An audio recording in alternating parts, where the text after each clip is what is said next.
The lesson today is going to be on section 2.3, which is linear functions and slope. So linear functions and slope. And the first thing we're going to talk about is the slope of a line. So this should be a topic that is probably at this stage painfully familiar to you. So it should definitely be something that you've seen before. Most of what we taught today should be somewhat familiar, if not all of it, but at least some of it should be. So if we start off and look at a little graph, say we've got something like this. We've got a point out here at -3, -1. That's a -1. And then we have a point over here at 3, 4. Point over here at 3, 4. Okay, we got it on. Keep it, my kitty. Okay. All right, so when we talk about slope, you should pretty much know what we're talking about. So if I define slope, I'm going to talk about this as what? Remember, this is the R word over the R word. Remember? This is rise over run. So that means if I start here at this point, I'm going to go up 1, 2, 3, 4, 5, up. And then I'm going to go 1, 2, 3, 4, 5, 6 over. So I'm going to go 5 up. And what did I say? 6 over. So I'm going to go 5 up and 6 over. So that means my slope is 5/6. Yeah? Should be familiar. There's also a general formula that you probably remember somewhere in your brain. Y2 minus Y1 over X2 minus X1. And that's assuming that we have, X1, Y1 and X2, Y2. Okay. So we can use this formula just as easily for our points. So remember, our points were 3, -1, and 3, 4. -3, -1. So we can say, we'll let this one, actually let me switch colors a little bit clearer what's going on. So we can say, we'll let this one be X1, and this one be Y1, and this one X2, and this one Y2. So our slope would be Y2, which is 4, minus Y1, which is -1, and then we'll have X2, which is 3, minus X1, which is something like -3.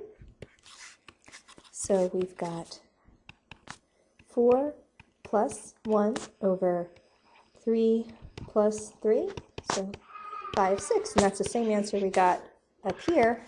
It's just a different way of doing it. So that's our slope. So knowing what we did last time, based on what we did previously, we call this being sloping increasing or decreasing. So remembering that I read a graph from left to right, would you say that this graph is going up or going down? If we read from left to right. Hopefully, you said increasing. All right? Now, when we see a slope that's increasing, that's always going to be a positive slope. So positive slope is always increasing. Okay? It's always increasing. Good? So that's our first example. Let's try another one. Say we've got, if I want to say find the slope between -3, 4 and 2, -2. Okay? All right. So hopefully, first thing you'll do is go through now. So I'm going to use my formula. This one is X1, Y1, and this one is X2, Y2. Now remember, it doesn't matter if we call this one 1 or this one 1, as long as we're consistent. As long as one set of pairs is 1 and the other set is 2. So we'll say my slope is equal to y2 minus y1 over x2 minus x1. And if you're worried that you're not going to keep that straight, you really should write it out as much as possible when you're doing your homework, because the more you write it out, the better chances that you'll actually, learn it and stuff. All right, so negative 2 minus y1 is 4, and x2 is 2, and x1 is negative 3. So I've got negative 2 minus 4, negative 6 over 2 plus 3, so negative 6 over 5. So our slope is negative. And let's go ahead and graph it, see what we get. So we've got minus 3 up 4, I've got negative 3, 4, and then I've got 2, negative 2, like that. My little line. So I can check it out. So this says negative 6, 5. So that means I would go 6 down. 1, 2, 3, 4, 5, 6. That's 6 down. And then that's an O. That's a terrible word. Let's try it again. 6 down, 5 across, and 5 to the right, I guess is the best way to say it. So here, I go 1, 2, 3, 4, 5. All right. So, and in fact, that's right. We went 5 down, or 6 down, and then we went minus 6, and then we did plus 5, and we did end up going from here to here. So we confirmed it graphically that that's also our slope. And then again, if we look at this going from left to right, hopefully you consider this as decreasing, right? Our function is decreasing, and you'll see from now on, that looks really funky. Whenever you have a negative slope, like you have here, negative slope is always going to mean that you have a decreasing function. Negative slopes are always decreasing. Got it? All right. We're going to do 2 more. Yay! We'll start off with find the slope between, what's it called? We'll do 3, 1, and 7, 1. 3, 1, and 7, 1. All right, so we'll start by assigning. We'll be crazy. All right, let's be just crazy. No, I don't want to be crazy. I changed my mind. I'm going to go ahead and let this x1 and y1. And then we've got x2, y2. All right? So our slope is y2 minus y1 over x2 minus x1. So y2 is 1. y1 is 1.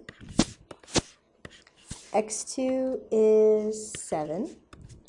And x1 is 3. So I've got 0 divided by 4. Hopefully you'll remember 0 divided by 4 is just plain old 0.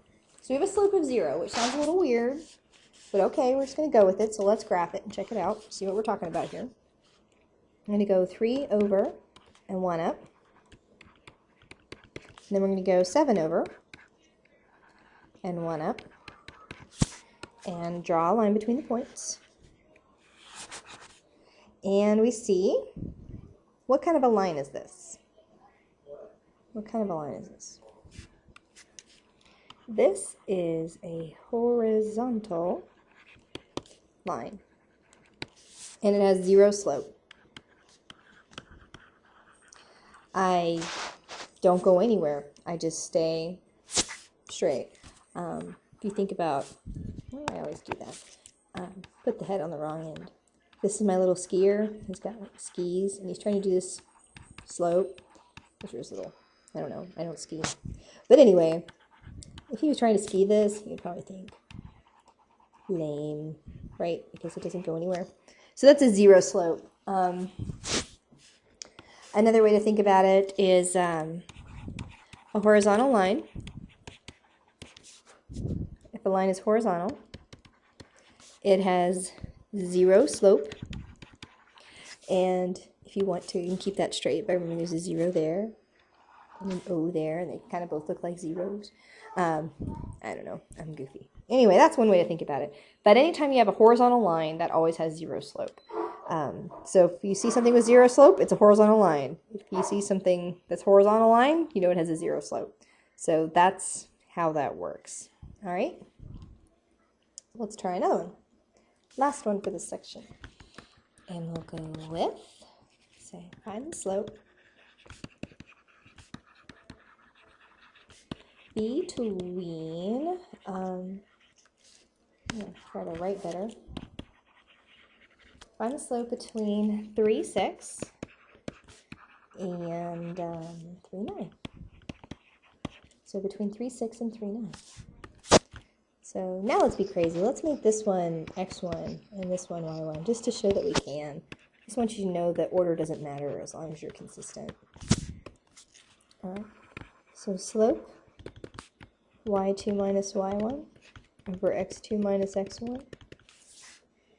So I've got 9 minus y2 is 6. X2 is 3.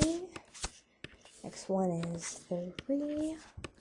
So I've got 3 over 0. And this is a problem. 3 divided by 0, remember we can't divide by 0. It's an illegal thing to do.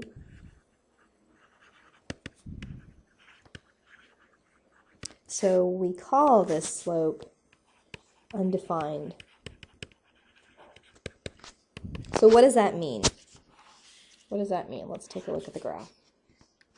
So I've got 1, 2, 3, 1, 2, 3, 4, 5, 6. And I've got 3 over and then 9 up. All right, and I draw a line. It's kind of a funky line, not really straight. Let me move my point a little bit. If you had real graph paper, it wouldn't look so funky. Like that. All right. Technically, that's supposed to go through that tip line. Anyway, so what does this look like? What kind of a line would you call this? Hopefully, you call this a vertical line. So the slope is undefined. And kind of what we mean by that is, well, think about this. Is this even a function? Does it pass the vertical line test? No, it's not a function. It's not a function, doesn't pass the vertical line test, the slope is undefined.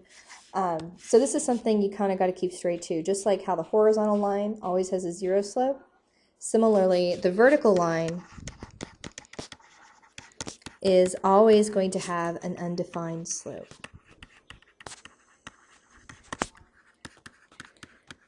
So vertical line, undefined slope.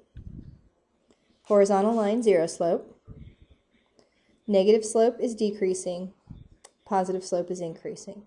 So that the whole idea is that kind of gives you an idea about what's going on with these problems before you even really get too far into looking at them. So that's kind of fun.